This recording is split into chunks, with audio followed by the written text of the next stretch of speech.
Voi,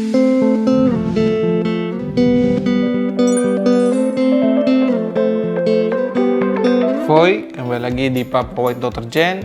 Pada episode kali ini kita akan ditemani oleh kakak Neas Wanimbo, yaitu salah satu pendiri dari Hanowene. Selamat siang kakak Neas Wanimbo. Siang. Betul, di sekarang posisi di Jayapura ya kakak ya? Iya, sekarang di Jayapura. Oke, di Sentani atau di... Sekarang di Sentani. Sentani? Daerah, ya, Pasar Lama. Oke, baik kakak. Sehat-sehat semua ya?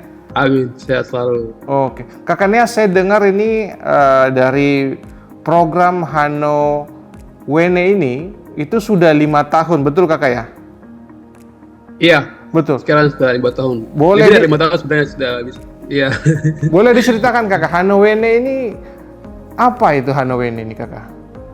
Suatu komunitas yang peduli dengan pendidikan, terutama di daerah pelosok dan pedalaman di Papua. Dan Hanowene sendiri diambil dari bahasa Wamena, artinya itu kabar baik. Hano itu baik, berita itu wene. Jadi tujuan kami dengan nama Hanowene juga, Hanowene arti yang dalam juga untuk masyarakat, terutama masyarakat pegunungan. Jadi kami memberi nama Hanowene dan kami membantu adik-adik melalui Hanowene, komunitas Hanowene, daerah pelosok dan pedalaman. Dan kami punya tujuan itu untuk meningkatkan minat baca, menurunkan angka buta huruf di daerah pedalaman, terus membantu sekolah-sekolah yang di pedalaman itu yang kekurangan fasilitas buku-buku. Jadi kami membantu sekolah-sekolah yang ada di sana melalui buku, terus kami juga membantu buku tulis, alat belajar lainnya untuk sekolah-sekolah. Dan puji Tuhan sejauh ini kami bisa membantu beberapa sekolah-sekolah yang ada di daerah-daerah pelosok dan pedalaman di daerah Papua dan Papua Barat. Dan Hanowene terus kolaborasi dengan sekolah-sekolah, terus komunitas lokal untuk melakukan pergerakan, karena Hanowene sendiri pun punya keterbatasan, punya kemampuan yang tidak cukup besar, sehingga keterlibatan dengan komunitas lokal, gereja-gereja lokal itu sangat membawa dampak harapan yang ingin kita capai, yaitu menuntaskan buta huruf, minat baca, terus pendidikan itu bisa merata dari kota ke kampung, terutama di pedalaman-pedalaman. Seperti itu Kak. Baik. Oke, kalau tadi saya catat itu kakak bilang kalau Hanowene ini bukan organisasi tapi komunitas, betul kakak ya?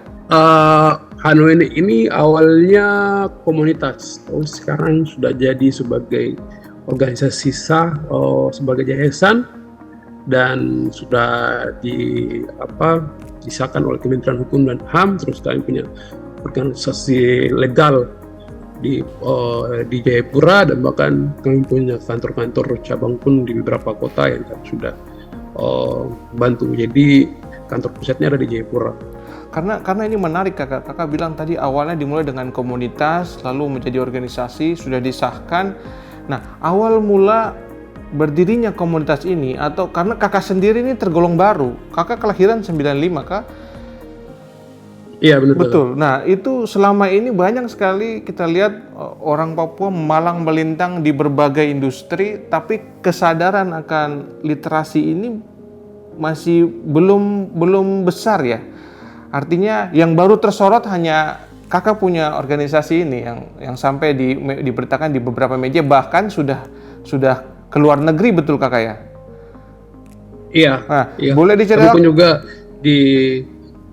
dilirik, support juga dari beberapa organisasi internasional gitu Bang. Dan kita punya organisasi ini pun terbilang sangat muda dan baru. Betul. Kami bergeraknya itu ide itu dari tahun 2017-an. Terus sebenarnya itu ini muncul juga dari kesadaran diri sendiri. Saya sebagai putra daerah Papua melihat kondisi di kampung saya di mana pendidikan tidak merata, akhirnya muncul dari diri sendiri untuk melakukan pergerakan ini. Dan ini memulai dari pas saya masih kuliah di Jakarta, kami memulai dengan mengumpulkan buku di kos-kosan, terus kami ketika teman-teman liburan pulang ada yang nitip ke mereka untuk bawa ke sini, terus saya sendiri pun bawa ke Papua. Terus memang ini sangat baru dari tahun 2018, intinya dari 2017 terus 2018, terus kami baru jadikan yayasan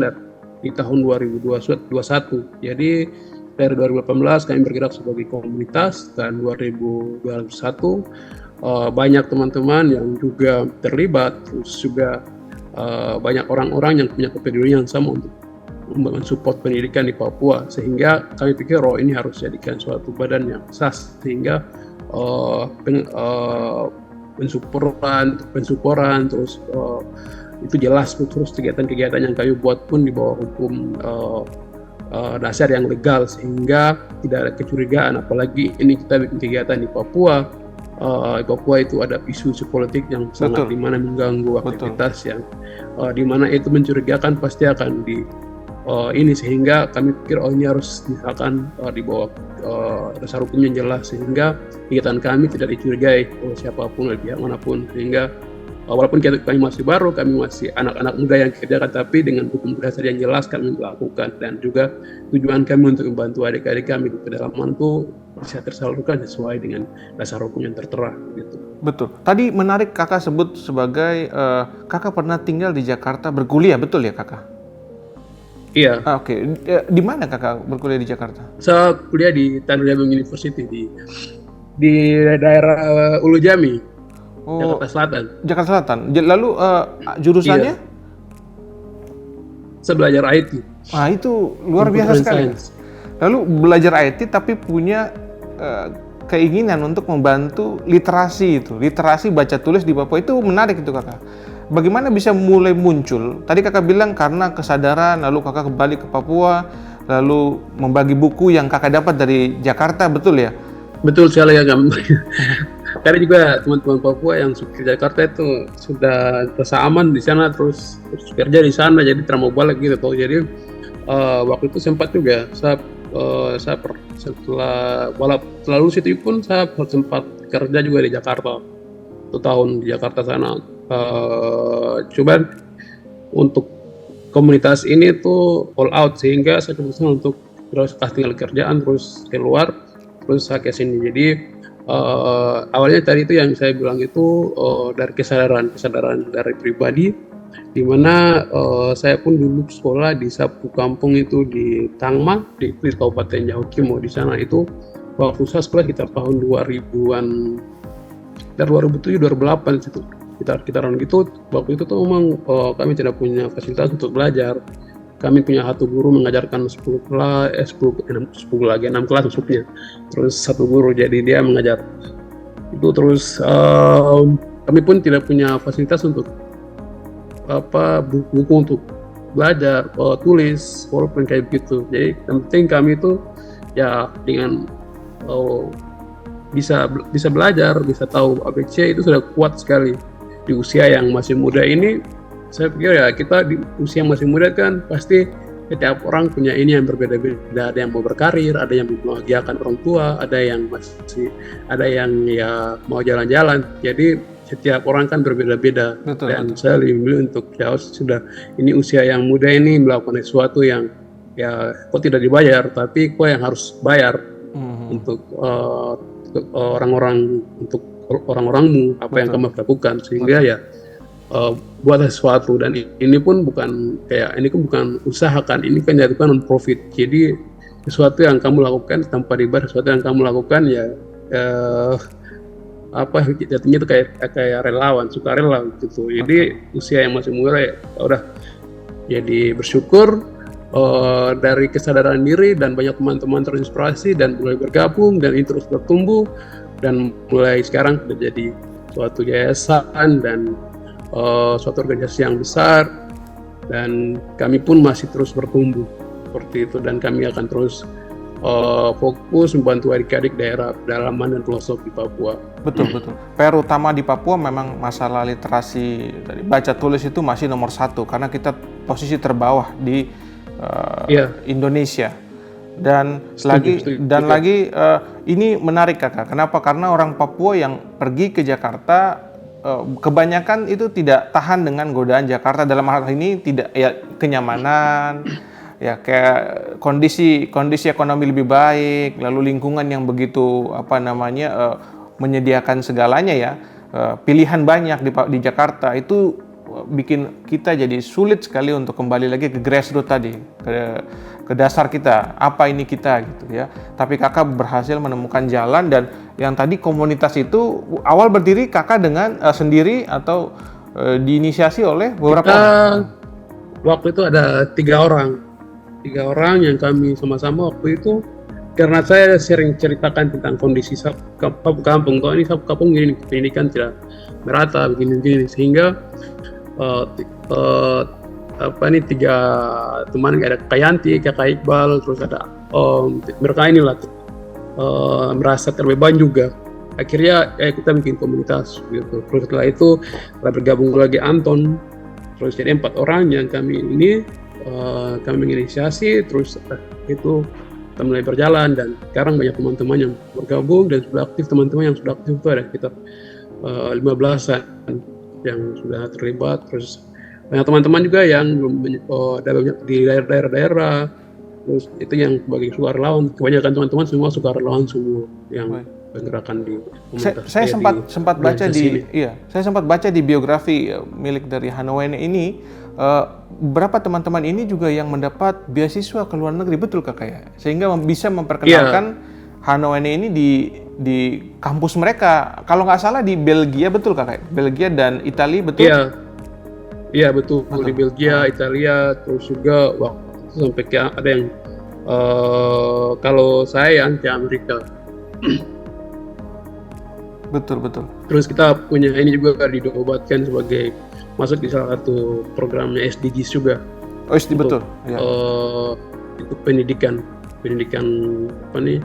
quality education untuk pendidikan merata tidak untuk anak-anak. Jadi kita masuk di SDGs, program SDGs juga, dan waktu itu sampai ke Barcelona. Oke. Iya, baik. Saya sempat juga baca di Instagram milik Kakak sempat diundang di Amerika, betul ya? Di Chicago University, betul? Iya, betul. Itu sempat di ini. Bisa ceritakan? Waktu itu di Arizona State University. Lalu Kakak menggunakan koteka lalu dengan dandanan Papua, betul ya? Iya, betul. Waktu di sana baru